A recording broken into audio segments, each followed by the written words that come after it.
Assalamualaikum warahmatullahi wabarakatuh. Sehat selalu buat teman-teman dan dimudahkan di dalam segala aktivitas dan rezekinya. Amin amin ya robbal alamin. Baik teman-teman, kembali kita akan membahas terkait kasus Subang yang memang penuh drama dan bahkan sebagian yang lain mengatakan sebuah kekecewaan yang luar biasa terhadap kasus Subang ini. Drama demi drama telah dilalui mereka, baik oleh para pelaku maupun timingnya, situasi dan kondisi yang memang seakan membuat kita terus menunggu.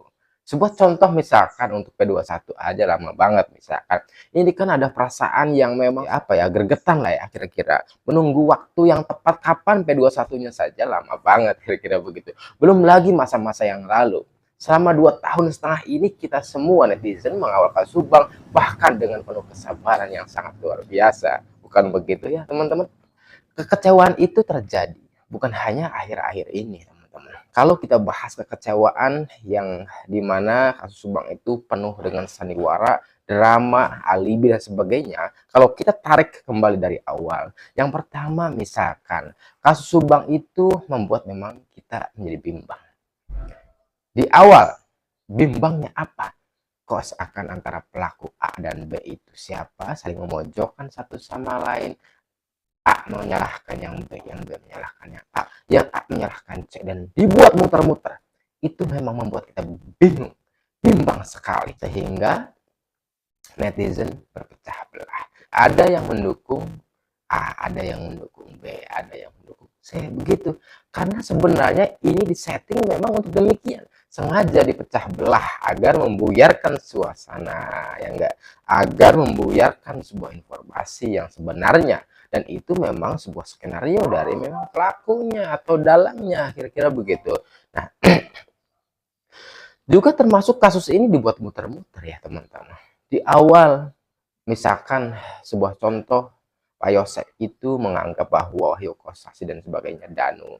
Kemudian Yoris mengatakan atau mencurigai istri muda Ibu Mimi. Kemudian Yoris mengatakan mencurigai ayahnya sendiri. Juga termasuk daripada Pak Yosef mencurigai bukan hanya Danu, Kostasi, Wahyu dan lain sebagainya. Bahkan anaknya sendiri juga dicurigainya. Dan bahkan menantunya sendiri juga dicurigai. Ini kan sebuah perputaran yang memang sengaja ternyata dibuat muter-muter. Ini juga menjadi sebuah kebingungan di antara netizen semua. Ini juga menjadi latar belakang bahwa akhirnya kita berkubu-kubuan dan sebagainya. Lalu selanjutnya juga misalkan di dalam penanganannya juga sama, membuat bingung, bimbang, ragu, dibuat muter-muter dan sebagainya. Apa? Dahulu padahal jelas-jelas ada seorang Banpol yang memang disuruh oleh Jatan Ras ya oknum saat itu, yaitu Banpol Uci masuk TKP dan atau mengambil atau membersihkan bahasa di dalam TKP itu yang bersama Muhammad Ramdhani tersebut. Tetapi Polda Jabar sendiri mengatakan Banpol tidak ada. Ini kan sebuah kebimbangan, keraguan, apa ya, misinterpretasi, miskomunikasi akhirnya di antara kita semua. Pendukung A, pendukung B juga terjadi akhirnya.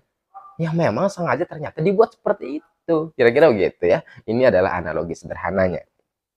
Padahal pada akhirnya juga ini terjawab. Bahkan yang menjawab ini adalah kita semua, netizen semuanya. Akhirnya ternyata apa, berkembang sebuah video yang mewartakan atau podcast dengan Pak Uci itu, dengan Banpol tersebut. Akhirnya keterangan Polda Jabar sendiri terbantahkan secara langsung bahwa ternyata ada kok Banpol, kira-kira pengakuannya ada kok, dia disuruh siapa ada kok dan sebagainya. Pertanyaannya kenapa tidak dari dulu? Kan begitu. Kades bilang, sering kali bilang juga ya, bahwa apa, hasil rekaman itu, rekaman podcastnya dia bersama Banpol Uci itu sudah diserahkan zaman masa lalu ya. Saat pertama kali atau setelah Pak Kades itu mewawancarai daripada Uci, langsung diserahkan. Dan itu adalah sebuah keterangan yang sering kali kita terima ya, baik melalui telepon ataupun melalui chatting saat itu ya. Tetapi kok kenapa ada sebuah pengakuan dari Banpol Uci yang memang disuruh oleh dia dan sebagainya kok tidak terbongkar? Ini kan adalah sesuatu yang memang sistematis dirangkai, direncanakan seperti itu. Akhirnya juga ini sama, membuat bingung, membuat ruwet, membuat akhirnya adalah ada stagnasi, ada sebuah apa ya, batas di antara kita akhirnya juga. Lalu selanjutnya juga adalah tidak ada progres, apalagi press conference Setelah itu ya teman-teman, sampai 2 tahun lebih itu diam saja hilang, seakan hilang. Akhirnya kasus ini seperti memang dipeti kemaskan, hampir saja hilang di telan bumi itu. Pada akhirnya alhamdulillah tuh, ada seorang pahlawan dari, Mabes Polri juga, Ibu Dr. Hastri tersebut ya, yang telah diwawancarai oleh, Deddy Corbuzier saat ditanya, kasus apa yang menurut menurut Ibu itu paling luar biasa menyulitkan, atau luar biasa yang memang sangat diperhatikan oleh seluruh netizen, adalah kasus Subang jawabannya, pembunuhan ibu dan anak di Subang. Nah, ini akhirnya meledak kembali dan bahkan semua netizen juga sama berbondong-bondong kembali memviralkan kembali. Kita juga tidak pernah luput daripada yang namanya no fair no justice. Itu kita benarkan karena faktanya demikian. Buktinya setelah viral atau diviralkan kembali oleh Deddy Corbuzier yang mewawancarai Ibu Hastri, itu akhirnya viral kembali dan usut lagi. Walaupun pada akhirnya sekarang diusut dengan progres yang luar biasa, tetapi fakta yang ada historinya memang seperti itu. Kita memang dibuat bingung. Dan bahkan sekarang adanya tersangka. Sudah ada 5 orang ya. Tetapi kok kenapa 3 orang itu masih di luar? Bahkan ini juga menjadi kebimbangan. Menjadi kubuisasi akhirnya juga antara pendukung A dengan B. Kenapa? Sudah memenuhi 2 alat bukti kok kenapa nggak ditahan? Apakah ini adalah bagian daripada strategi? Kita tidak tahu. Memungkinkan ia menjadi salah satu strategi. Juga memungkinkan memang untuk melengkapi sebuah kekurangan ya, sebuah kekurangan saja itu.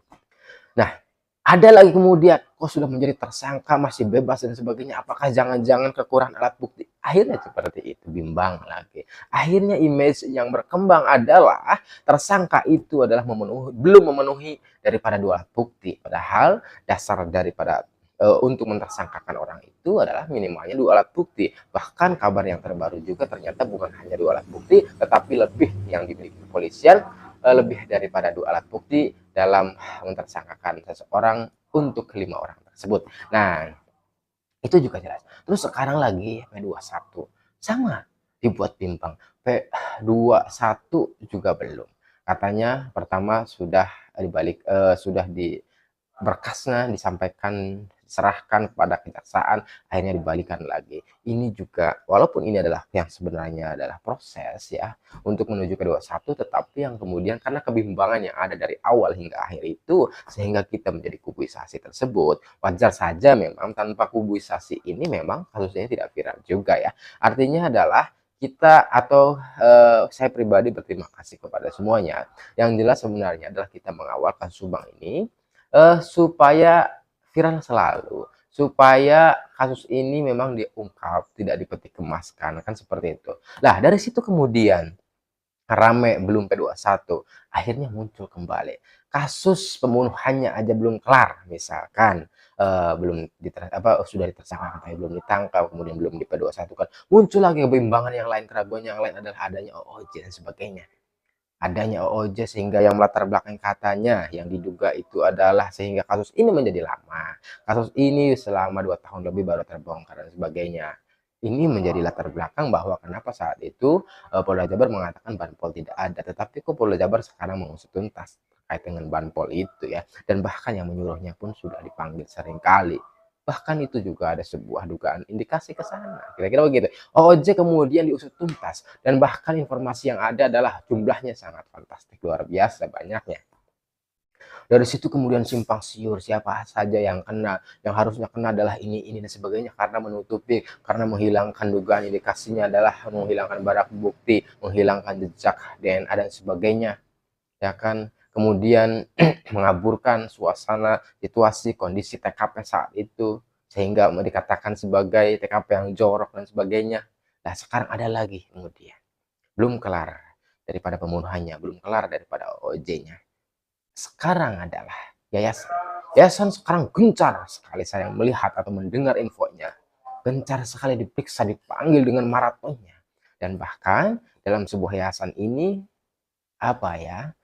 informasi yang ada itu akan ada seseorang yang memang akan dinaikkan statusnya.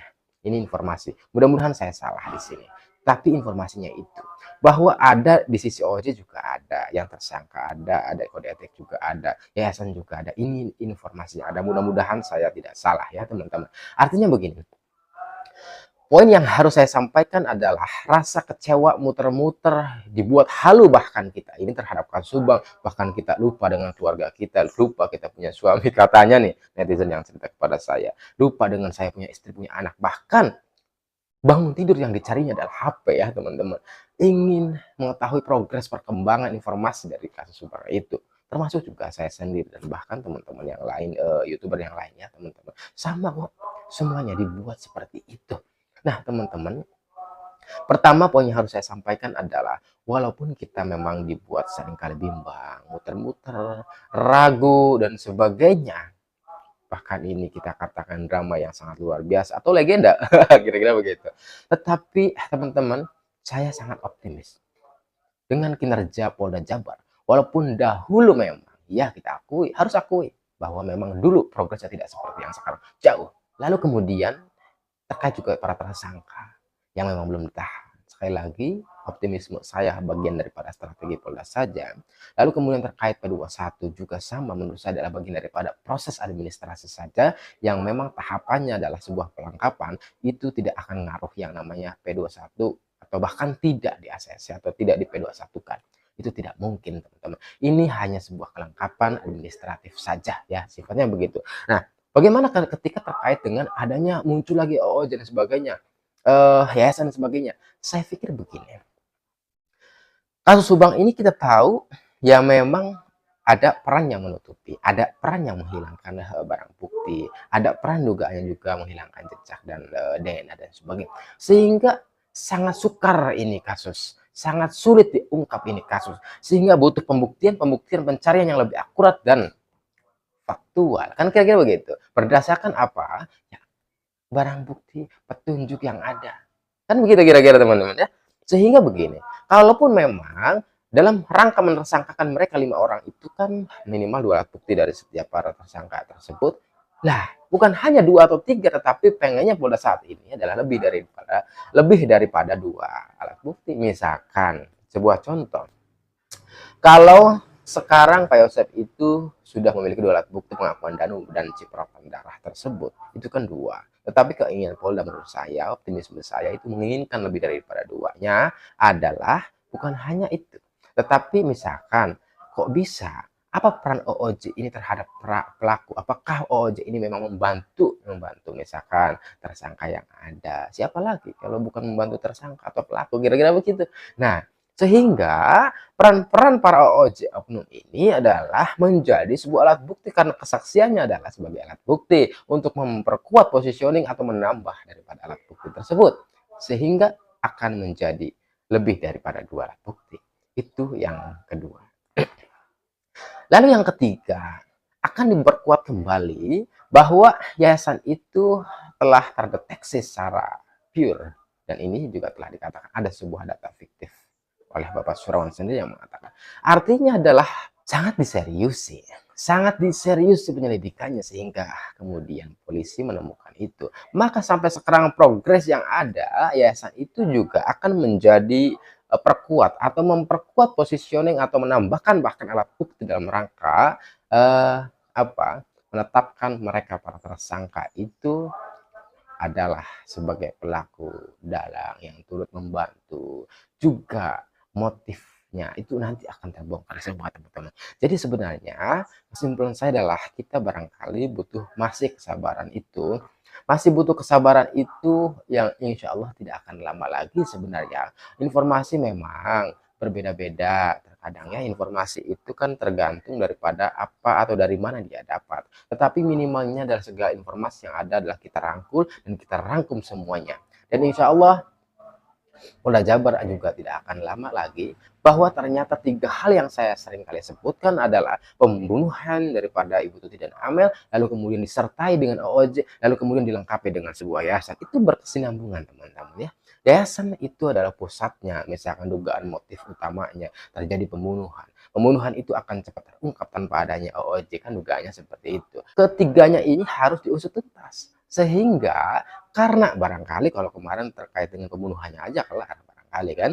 Nah, tetapi ternyata melebar antara OJ juga dengan yayasan nanti akan digabungkan kan, barangkali begitu, karena semua berkesinambungan ketiganya, sehingga memperkuat positioning satu sama lain dalam rangka menyiapkan sebuah data sistematis ke pengadilan. Kan enak jadinya kalau data itu sudah lengkap antara pembunuhannya, yayasan dan OJ-nya, maka data yang disandingkan itu lebih akurat dan faktual, kan begitu. Artinya sekali lagi ayo kita mengajak teman-teman bahwa sedikit sabarlah ya kita untuk menunggu itu, dan jangan pernah berhenti mengawal kasus Subang. Insya Allah kasus Subang ini akan segera berakhir kalau kita terus menyuarakannya dan terus mengawal kasus Subang hingga akhir, dalam rangka tujuan kita bersama mencari sebuah keadilan untuk kedua korban almarhumah Ibu Tuti dan Amel, dan insya Allah pembelajaran yang baik terhadap hukum negara Indonesia ini, agar hukum kita ditegakkan dengan seadil-adilnya, dengan sebenar-benarnya.